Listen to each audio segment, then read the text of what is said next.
Vamos a dejar en uso de la palabra a nuestro invitado de honor, el licenciado Gustavo Armando Montoya Rivas, historiador catedrático de la Universidad Nacional Mayor de San Marcos. Fuertes los aplausos para él.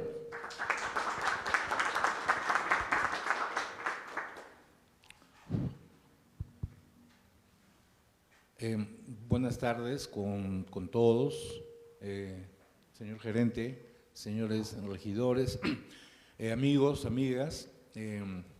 Realmente yo estoy bastante conmovido por estar en Huamachuco por diferentes razones. Lo primero que debo decir es que el personaje, el solitario de Sayán, luego voy a hablar sobre eso, sobre el concepto, ¿no? Sayán y Huamachuco. El personaje me es familiar desde muy joven. La primera monografía que hice cuando empecé mis estudios en San Marcos fue sobre Sánchez Carrión. Entonces ustedes se imaginarán lo significativo que es para mí estar acá.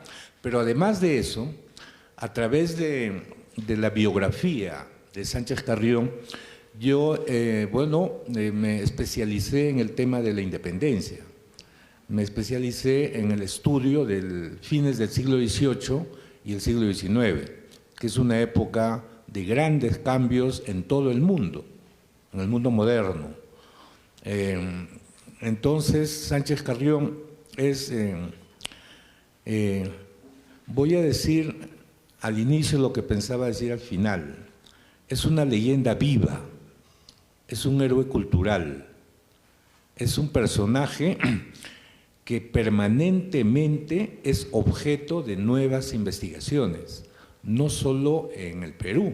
Obviamente en Huamachuco también existen investigadores, sino existen tesis universitarias en Francia, en Italia, en Estados Unidos, sobre su pensamiento político. Porque cuando uno dice que era republicano, en realidad es una generalidad, ¿no? Hay repúblicas que son conservadoras, hay repúblicas que son liberales, hay repúblicas que son templadas. Entonces, a mí me gustaría, con el tiempo que tengo, hablar de la originalidad del pensamiento de Sánchez Carrión. ¿Por qué su obra sigue causando interés académico, pero también interés político? En el Congreso de la República, el personaje que preside el Congreso de la República, seguramente recuerdan, es Simón Bolívar, ¿no? Hay una estatua ecuestre ahí del Libertador. Hablábamos con el gerente, acá hay un arco que se llama el Arco de la Traición de Bolívar, algo así, ¿no? Ya. Entonces, yo he insistido en diferentes oportunidades, no solo ahora con motivo del Bicentenario, sino mucho antes, que en la parte posterior del Congreso, el ingreso posterior, que es el Jirón Huallaga, creo, ¿no? O Andahuaylas, hay una hermosa estatua de Sánchez Carrión, enorme, mide como 1,80. Y es una estatua hermosísima, pero casi nadie la conoce. Es una contradicción enorme. ¿De quién? Bueno, hay que decirlo, los políticos, ¿no? Porque en ellos está tomar ese tipo de decisiones, ¿no? Sánchez Carrión, el ideólogo, el republicano, el que se opone al proyecto monárquico, el que redacta la primera constitución política, el ideólogo que rescata la importancia de los poderes locales, municipales, el que dijo, yo desearía que el Estado y la sociedad fuesen una sola cosa, está en la penumbra. Tal vez por su intermedio, la municipalidad de Huamachuco. Por supuesto, no estoy diciendo que se vote la estatua de Bolívar, ¿no? Eso es absurdo. Creo que es el momento de que Sánchez Carrión esté en el sitial que le corresponde, por lo que fue y por la obra que ha dejado. No estoy diciendo que se quite a Bolívar y se ponga en su lugar a Sánchez Carrión, no. Pero creo que es el momento, por algo que me permito decir en este momento.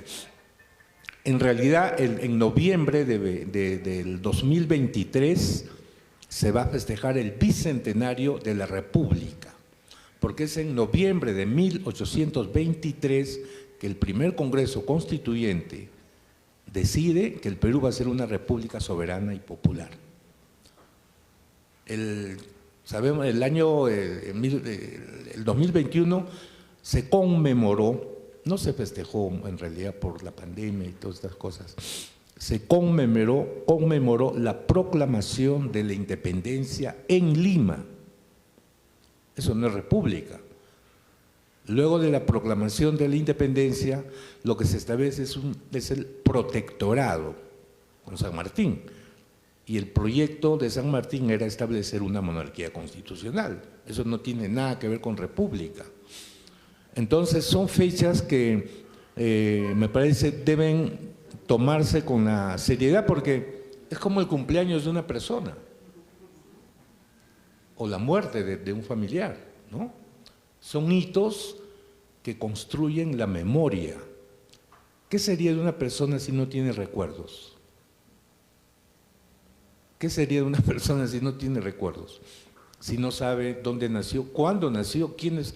Lo mismo ocurre con la memoria histórica de un pueblo, de una comunidad. Por eso me fascina estar en este lugar, porque a pesar que tengo horas, he sentido que Carrión es una leyenda viva, lo que no existe en otros lugares, ¿no? Entonces, el personaje es legendario, su propia biografía, ¿no?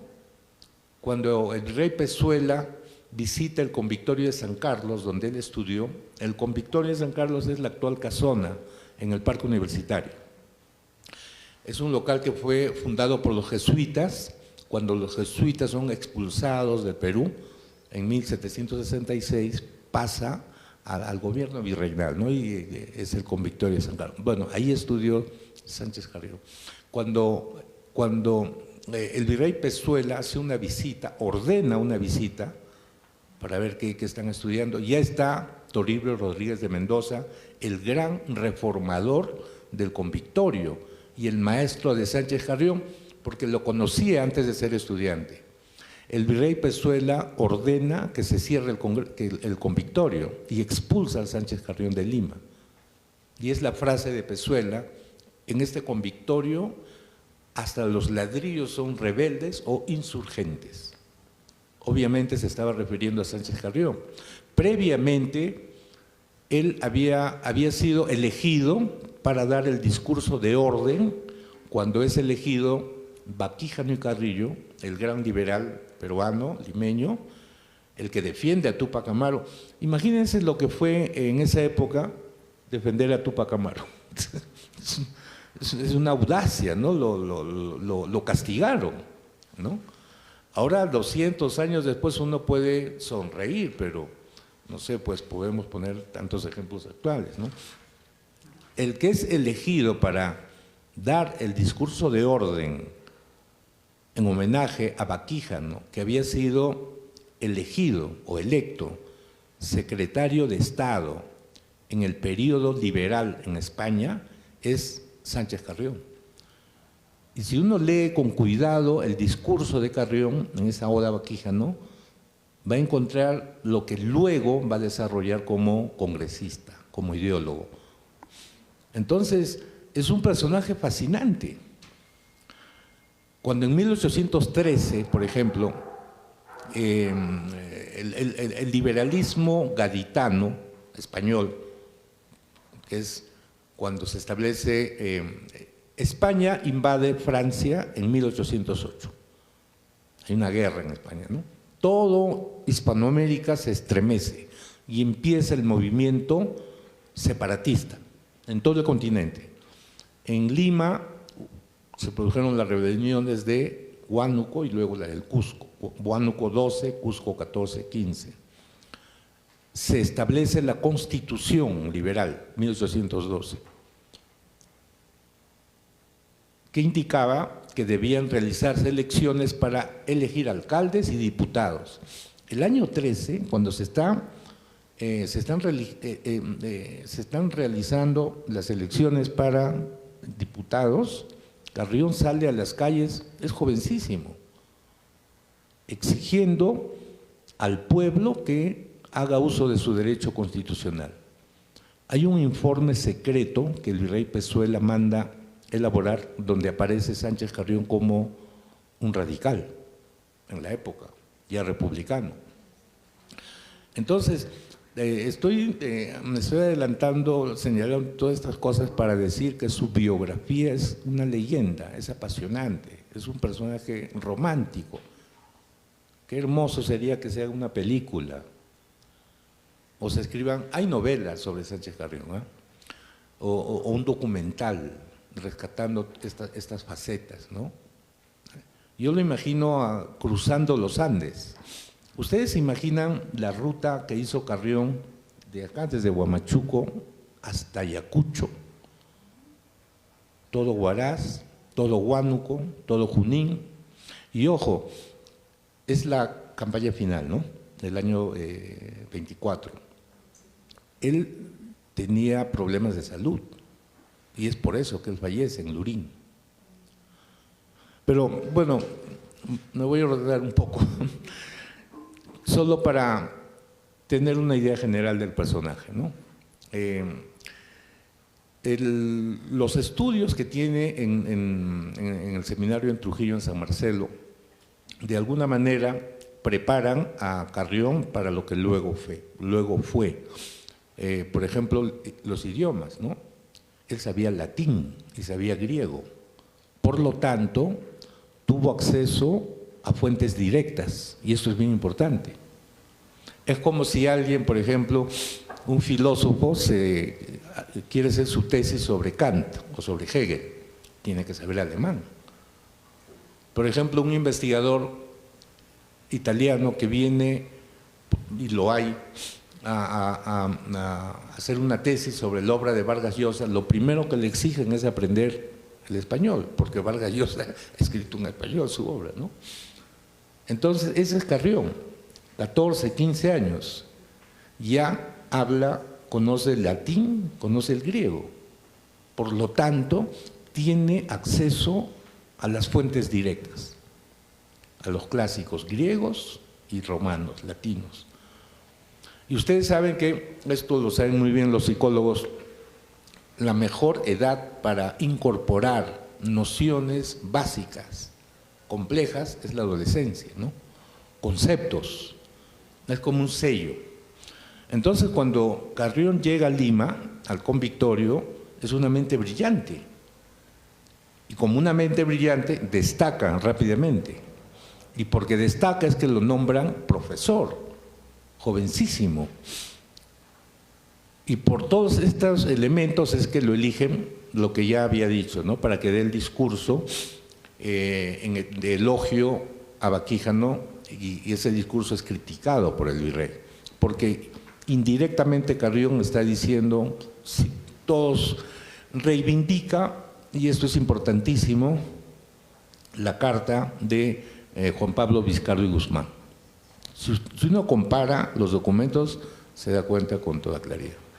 Entonces, en el convictorio destaca como académico, como profesor, se gradúa como abogado, y este es otro elemento importantísimo, él defiende causas de pobres, o sea, es como un abogado de oficio.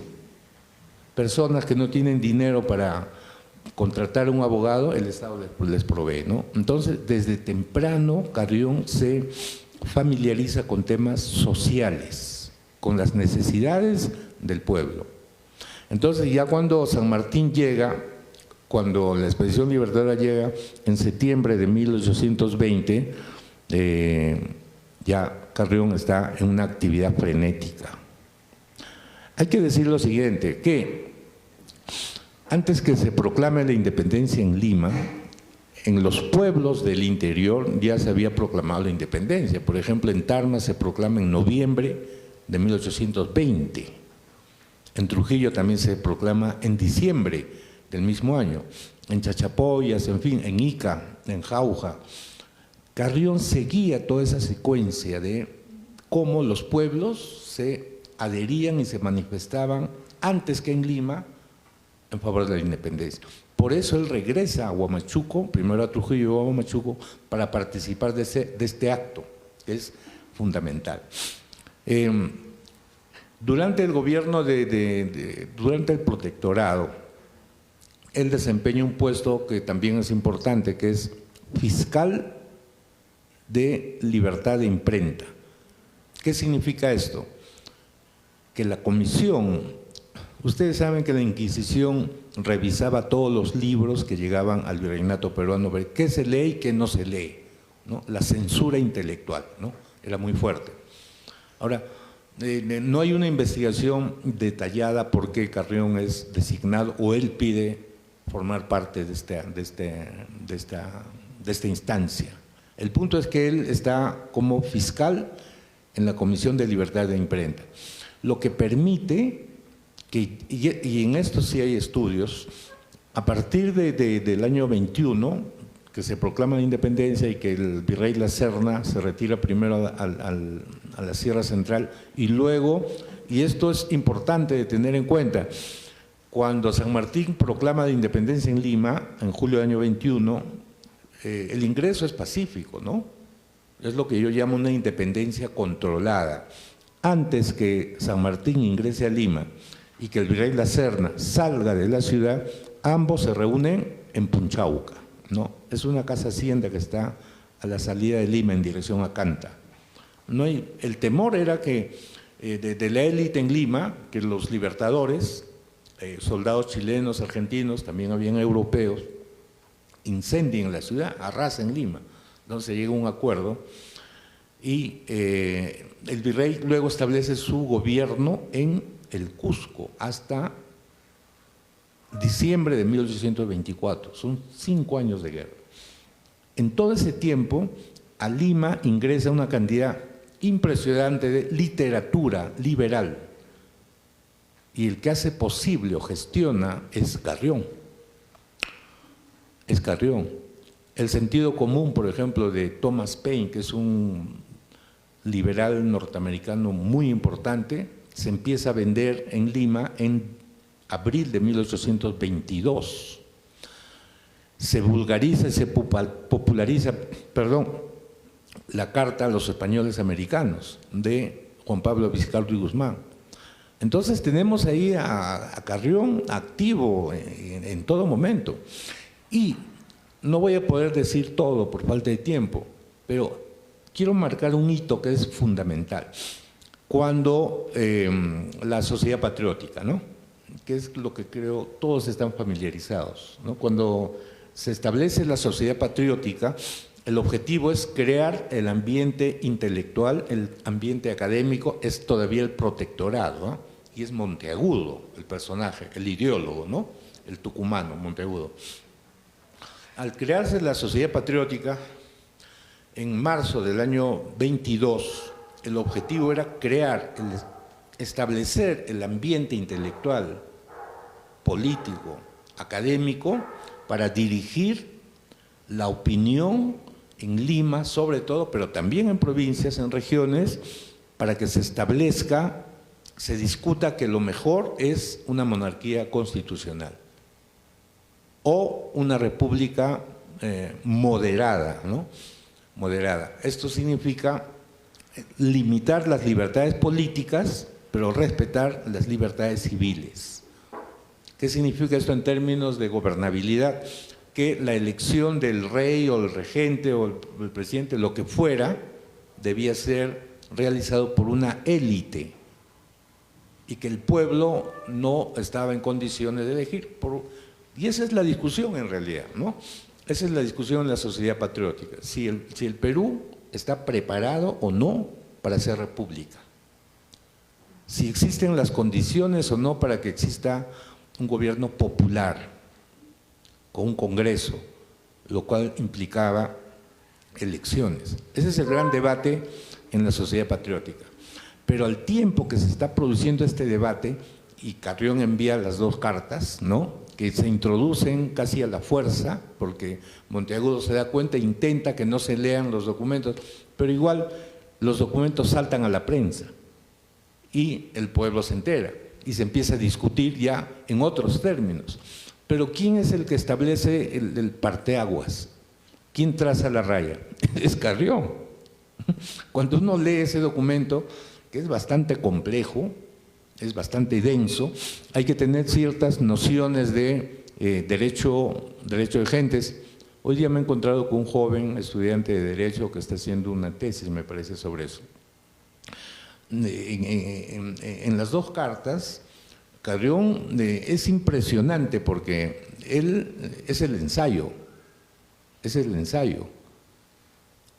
El ensayo como método de escritura lo que hace es que un intelectual, un investigador, suelte todo lo que sabe sin necesidad de ser específico, por ejemplo, sin poner bibliografía o notas a pie de página, ¿no?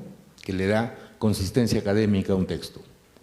Entonces, cuando uno lee las dos cartas, es un viaje intelectual por Grecia, por Roma, por Francia, por Inglaterra. Yo me imagino, uno debe imaginarse el impacto académico, intelectual que generó esas cartas entre la propia élite en Lima que pensaba que la república no era posible. Incluso cuando hay una disputa académica, un adversario, si es un gran adversario, reconoce que su oponente es superior, ¿no? Yo pienso que eso ocurrió y eso moviliza a la gente, empieza a crear opinión. Formar opinión pública no es una cosa fácil. Además, estamos en una época en que el concepto de opinión pública recién se está instalando. Por eso al comienzo dije, es una época de grandes cambios, mientras en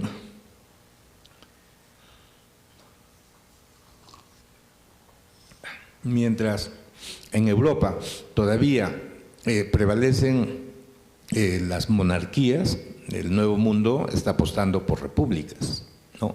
El Nuevo Mundo, esa palabra viene de ahí, es una esperanza.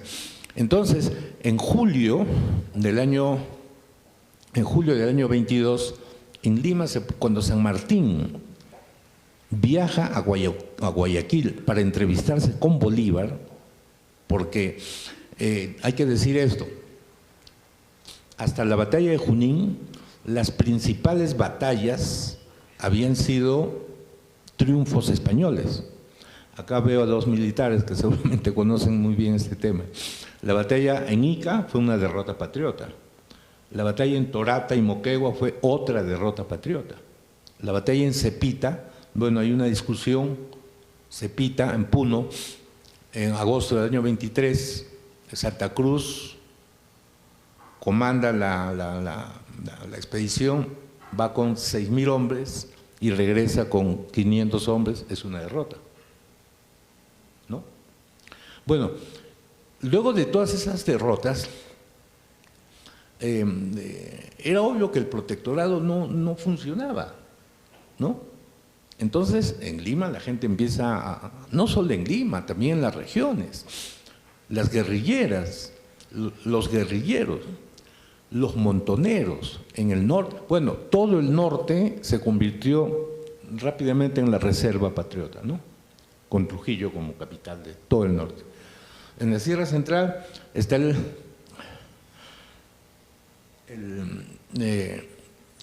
cuartel general español con Canterac, Huancayo, Jauja, Tarma, controlado por los realistas. En el Cusco está la Serna como virrey.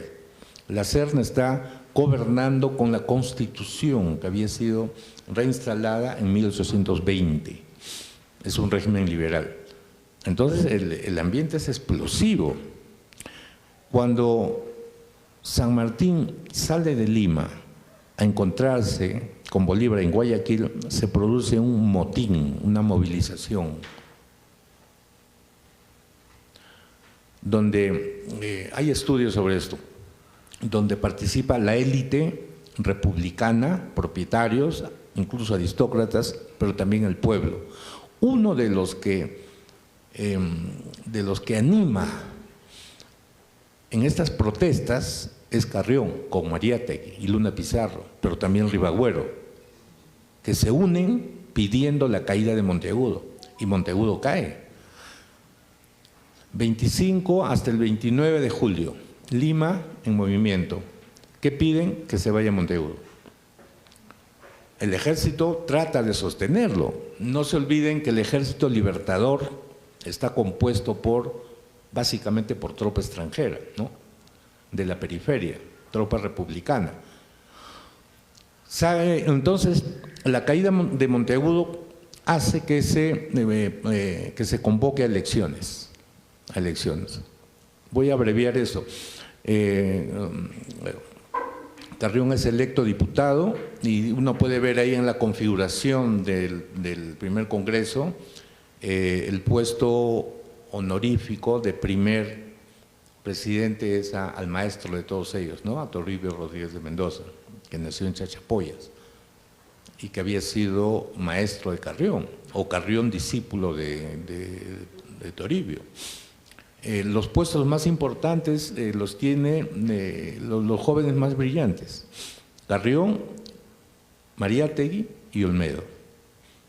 Y a Carrión le encargan la elaboración de las bases de lo que luego va a ser la primera Constitución, que se sanciona el año 23. Pero yo quiero detenerme, la labor de Carrión en el Congreso es enorme, ¿no? Quiero detenerme en dos aspectos. Él pone mucho énfasis en los gobiernos locales, en los gobiernos municipales, y combinarlos sabiamente, son sus palabras, con el gobierno central. En otras palabras, él está invocando el federalismo. ¿Qué diferente hubiese sido el Perú si se hubiese proclamado en esa época un régimen federal? Para empezar, no hubiese existido el agobiante centralismo que ha tenido el Perú a lo largo de sus 200 años, ¿no? Los gobiernos locales hubiesen tenido mayor autonomía. La autoestima incluso de los pueblos sería diferente. Tal vez no estaríamos contemplando lamentablemente lo que está viviendo actualmente el Perú, ¿no? Entonces Carrión era un ferviente defensor de la descentralización. El otro tema fundamental era la libertad de pensamiento. A pesar de él de tener un catolicismo ferviente, militante, él estuvo en favor de proclamar la tolerancia religiosa. Y ahí estuvo en la minoría, porque la mayoría en el Congreso dice no hay tolerancia religiosa, solo la religión católica debe ser el Estado peruano, punto. Entonces, iglesias protestantes no van a existir en el Perú sino hasta el siglo XX prácticamente, o fines del siglo XIX. Bueno, la República está en crisis, sobreviene la anarquía, producto de estas derrotas patriotas, el golpe de Ribagüero. Es interesante para ver la versatilidad ideológica de Carrión. En plena crisis se produce el golpe de Ribagüero, apoyado por el ejército, por Santa Cruz y Gamarra sobre todo, ¿no? Febrero del año 23. Hay un debate intenso en el propio Congreso. ¿Qué hacemos? El ejército ingresa a la ciudad, que estaba acampado en Miraflores. Cuando Carrión le toca hablar, dice, lo más prudente es que Ribagüero sea nombrado presidente, porque el pueblo lo está pidiendo y el ejército también lo pide a Ribagüero. Entonces, vemos ahí otro aspecto. Carrión no es como a veces se le ha presentado como el utópico, el soñador, el romántico, el que no toma decisiones. No, era un hombre de Estado, además de ideólogo, además de filósofo, que en situaciones complejas, en situaciones difíciles, sabe lo que debe hacerse, salvar en este caso la República. Y tenía razón, porque en junio del año 23 los españoles nuevamente ocupan Lima y se quedan un mes. Es en junio cuando fusilan a Olaya. Tenía razón. Entonces, a la salida de los españoles se nombra una comisión en Lima para pedir la presencia de Bolívar. ¿A quién escogen para ir a pedir la presencia de Bolívar? A Olmedo y a Carrión. Entonces, son demasiados signos de este personaje que es un personaje de leyenda, ¿no? Su estatura intelectual. Luego tal vez podamos hablar por qué no existe un lienzo que pueda decirse que es legítimo de Sánchez Carrión. Voy a dejar esa pregunta acá al final, porque no hay, se atribuye, no se dice que es el lienzo. Pero en fin, con Bolívar, Carrión, no sé si estoy bien con el tiempo, ya. Con Bolívar, acá entramos a otro elemento. Puede dar la impresión que estoy haciendo una apología de Carrión, pero no es una apología, me estoy ciñendo a los hechos. Habría que preguntarse por qué Bolívar nombra a Carrión ministro general de negocios. No hay otro funcionario que esté por debajo de Carrión. Concentrar el poder.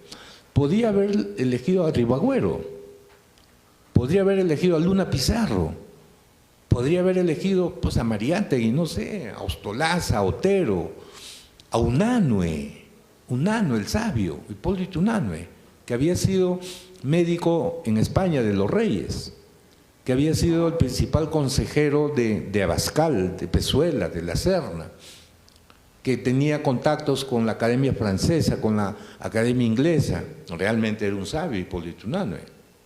Pero ¿por qué elige a Carrión, Bolívar? Y ojo, Bolívar no es ningún improvisado, ¿eh? Bolívar viene al Perú luego de llevar una campaña terrible para proclamar la independencia de la Gran Colombia. Es el Bolívar que ya había decretado la guerra a muerte. Es el Bolívar que había fusilado, ¿no?, para imponer orden. Es el Bolívar que había anexado Guayaquil a la Gran Colombia. Y todos los investigadores saben que Bolívar era maquiavélico, o sea, lo que funciona, funciona. Si es necesario pasar sobre cadáveres, ¿no? Sí, así era Bolívar. Entonces, lo elige a Carrión, con todos los poderes. Y acá viene lo que a mí me interesa, lo que yo llamo la épica republicana, que son dos figuras, Sucre y Sánchez Carrión. Son los grandes organizadores del ejército que obtiene la primera gran victoria en Junín en agosto del año 24. Luego de 4 derrotas importantes o triunfos españoles, sobreviene la victoria en Junín, que ya es el final, ¿no? Es el final. Pero para que sea posible esta derrota, no hubiese sido posible si es que Carrión no hubiese desplegado o si no hubiese puesto en movimiento toda su capacidad organizativa, porque lo que él hace es crear un estado itinerante en plena guerra, un estado móvil que funciona en Trujillo, que funciona en Huaraz, que funciona en Huamachuco, que funciona en Huánuco, que funciona en Ayacucho, que funciona en Junín. ¿Cómo establecer esa cadena de mando entre este ejército que se está moviendo? Bolívar es el dictador, ¿no? Claro, en Lima está el Congreso, pero el ejecutivo, el que firma y cúmplase, es Carrión. Por eso en la colección documental, que ahora está en línea, o sea, cualquiera puede entrar, ¿no? Y además están los buscadores, mucho más fácil para la investigación. No es como cuando antes había que ir al archivo y hacer fichas, ¿no? Ahora el buscador sale todo, puedes hacer maravillas. Por eso no es una casualidad que en la colección documental son más de 100 tomos, 100 volúmenes. Carrión aparece pero en todos sitios. Omnipresente, ¿no? Omnipresente, estar en muchos sitios a la vez, ¿no? Y la cantidad de correspondencia, de cartas, de oficios que él genera también es enorme. Es enorme.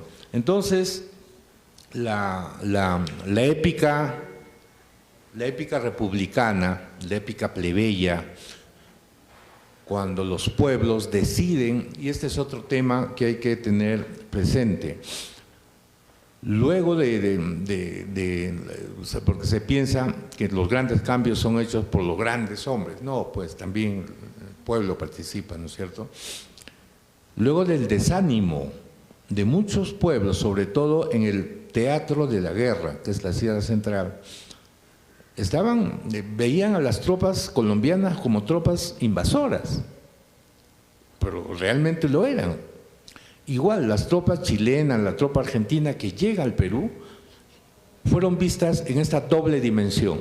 Tropas libertadoras, sí, pero también tropas de ocupación, excesos, atropellos, ¿no? Eso ocurre en todo el mundo. Y acá viene la figura de Carrión nuevamente, convencer a los pueblos, a los alcaldes, a los gobernadores, el último esfuerzo, el último aliento. Sí, hemos perdido muchas batallas, pero no podemos, es fantástico. Y los pueblos, sobre todo ese corredor, que empieza en realidad en Huamachuco y termina en Ayacucho, de los pueblos, ¿qué necesita un ejército? Uniforme, caballos, pasto, comida, vitualla, ¿no? Se llama, o parque de guerra, ¿no? Todo eso fue obviamente producto del intenso trabajo, no solo Carrión, obviamente, tenía a su cargo pues un equipo, ¿no?, de secretarios. Y a mí siempre me ha fascinado este tema de la correspondencia, cómo hacer llegar un decreto, porque no había internet obviamente, ¿no? Un decreto que se firma en Huamachuco que llegue a Jauja, o un decreto que se firma en Huaraz que llegue a Trujillo, y así. Organizar todo ese aparato de Estado, toda esa gobernanza se diría hoy, ¿no?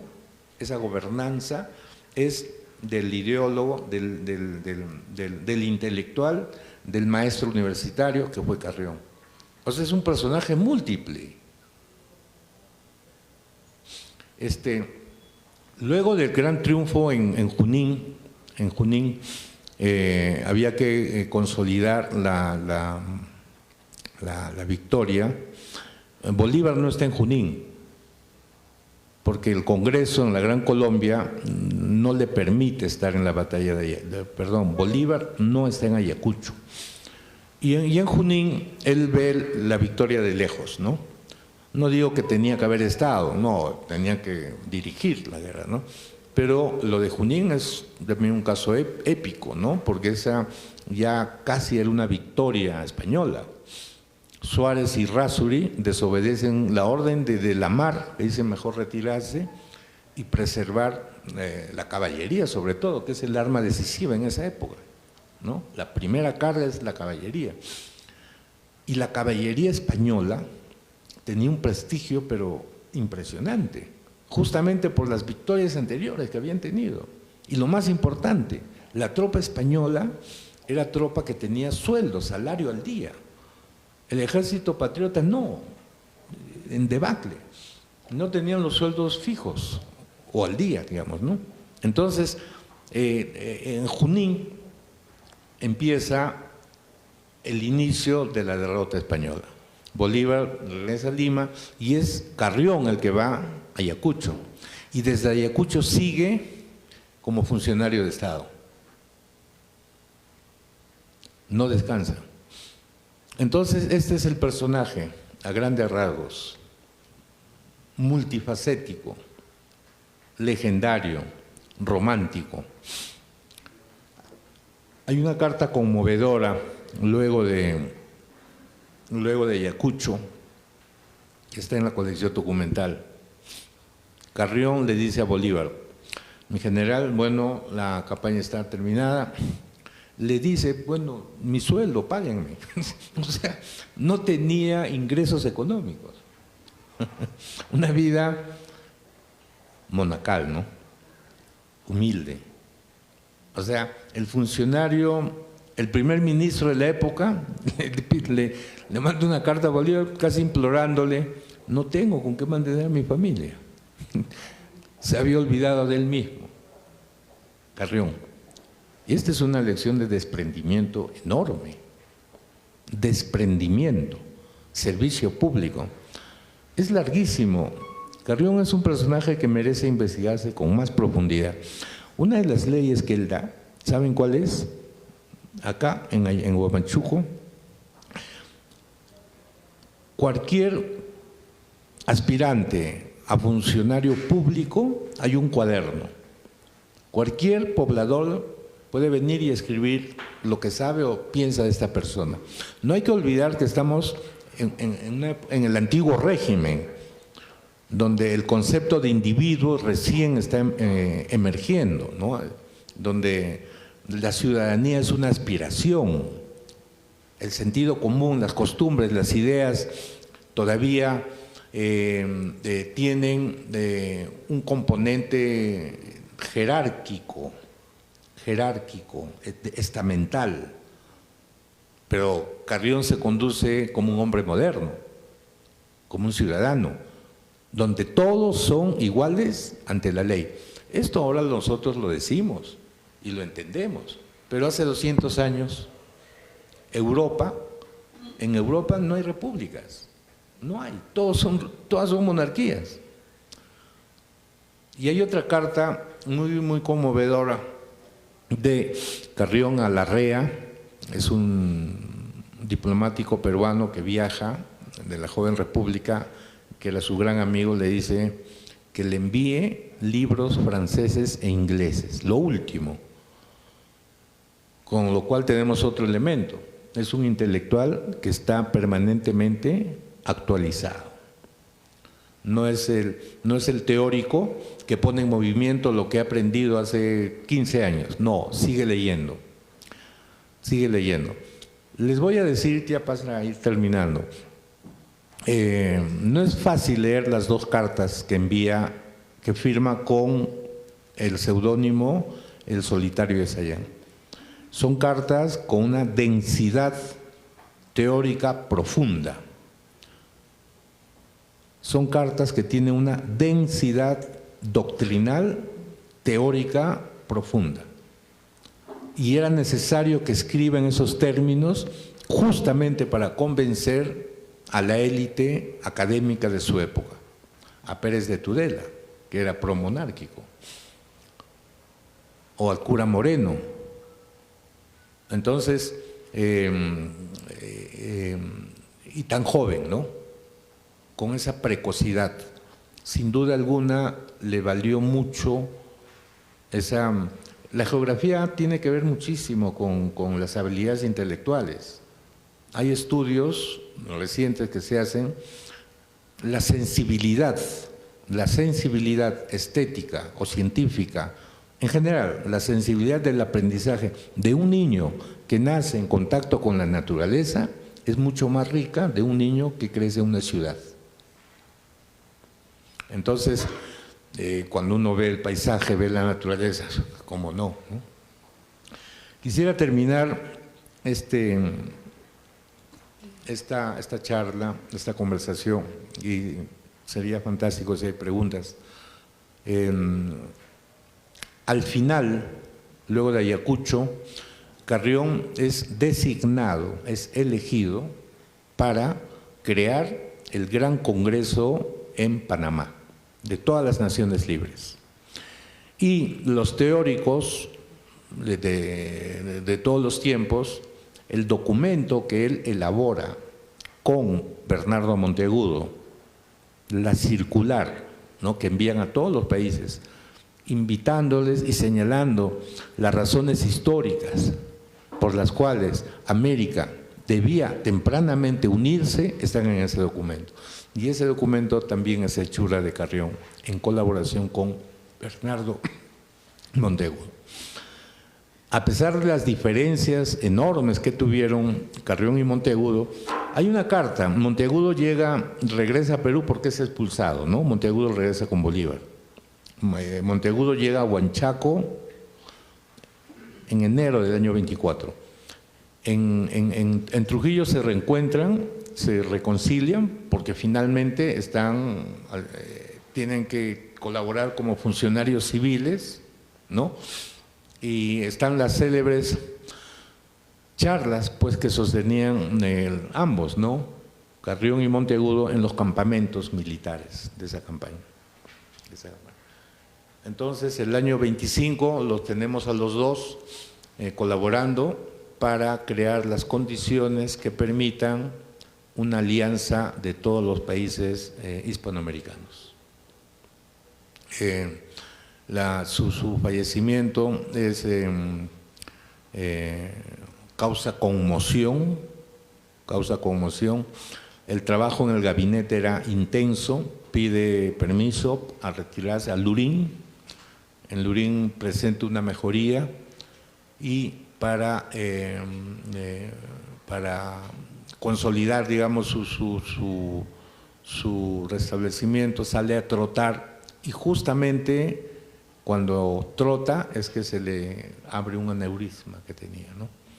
El encargado de hacer la autopsia fue Cayetano Heredia, el discípulo de Hipólito Unanue, y falleció porque, fíjense, todo el año 24, en realidad, a caballo por todo el Perú, y teniendo en cuenta su salud endeble, y seguía trabajando, ¿no?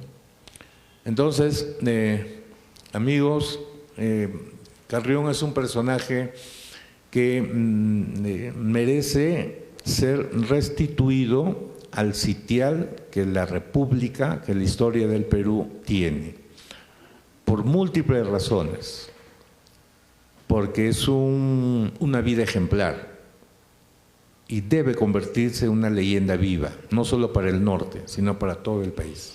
Gracias. Carrión publicó, y esto es importante, con sus recursos, con su dinero, un periódico que se llama La Abeja Republicana. Cuando uno lee ese periódico, es el Carrión periodista, no es el ideólogo que publica las dos cartas con el seudónimo de Sayán, es el periodista.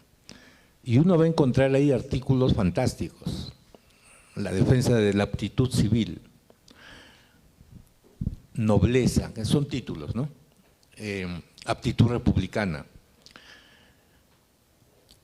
Carrión desciende de su estilo casi filosófico que tienen en las dos cartas que firma con el seudónimo El Solitario de Sayán, y apela a un lenguaje sencillo para decir que la monarquía no tiene sentido porque el mundo va en dirección a la libertad, al liberalismo. Y anuncia no solo la anarquía que podía sobrevenir, porque los pueblos ya están pensando en libertad civil y en libertad política, sino está apelando, yo creo que a un liberalismo bastante sustentado en las libertades políticas, sobre todo. Ahora, la posición de Monteagudo es totalmente contraria. Monteagudo dice que el Perú, más que otros países, está imposibilitado de la República, porque el centro del dominio colonial español de todo el continente fue el Perú, pues, ¿no? Sigue siendo. Entonces, la opresión colonial en el Perú fue más fuerte que en el… Además, Monteagudo dijo, no en vano, el Perú es el último país en luchar por su independencia, ¿no?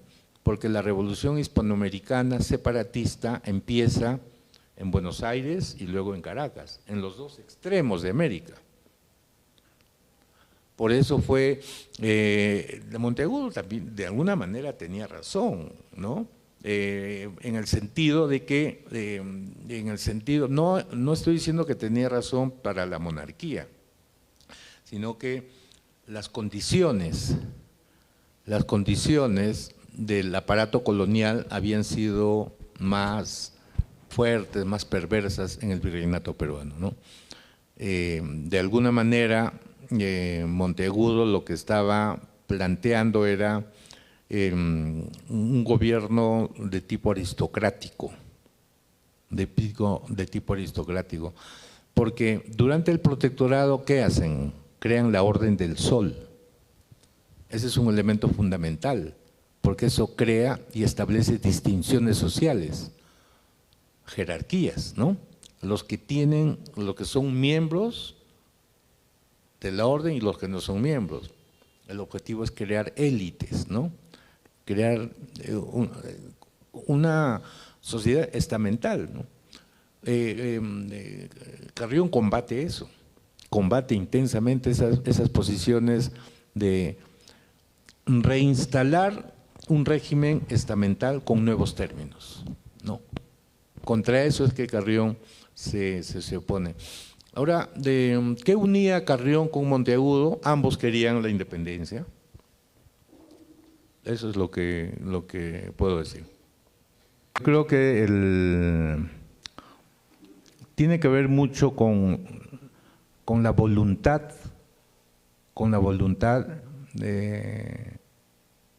política de las autoridades, desde lo más bajo hasta lo más alto.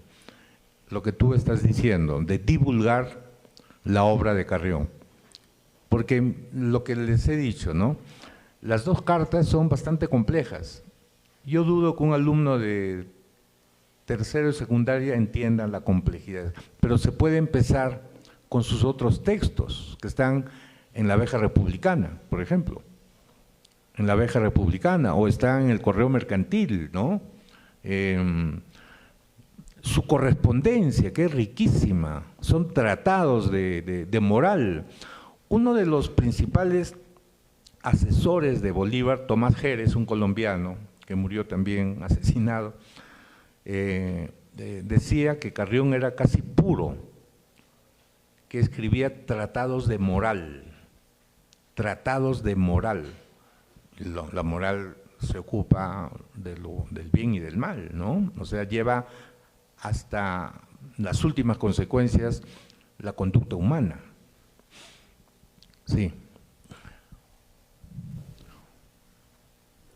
Hay una palabra que es importante de recuperar y no perder de vista cuando buscamos en la historia, en el pasado, respuestas contemporáneas al presente, ¿no? Y es el anacronismo. El anacronismo. El Perú no es el mismo de hace 200 años. Huamachuco no es la misma ciudad que fue durante el tiempo de Sánchez Carrión. Eso es obvio, ¿no es cierto? Sin embargo, ya a tu pregunta directamente, sería, ¿cuál es la actualidad del pensamiento de Sánchez Carrión? ¿No? Yo digo que la actualidad del pensamiento de Sánchez Carrión es el Estado que él imaginó, un Estado responsable, lo que todos aspiramos a eso, un Estado responsable, un Estado nacional. Bueno, ese sería el concepto general, ¿no? Un Estado nacional. Entonces, uno a lo largo de su obra va a encontrar con eso. Él traza el perfil que debe tener un funcionario público. Traza el perfil. Ahora, esto no es solamente en el Perú, obviamente, eso es en todo el mundo. La aspiración de las sociedades es al bien común, a un estado de bienestar, exactamente. Yo diría que Carrión es el gran teórico del estado de bienestar en Hispanoamérica. Ahora, no es el único, obviamente, ¿no? Andrés Bello, en fin, hay otros personajes en diferentes países, ¿no? Bien, si tuvieran alguna otra pregunta. Si no hay más preguntas, agradecemos la presencia de todos, agradecemos también la ponencia del licenciado Gustavo y vamos a pasar en estos momentos a un compartir, ¿sí?, nuestros amigos organizadores. El brindis de honor va a estar a cargo de la licenciada Marianela Marquín Oliva, regidora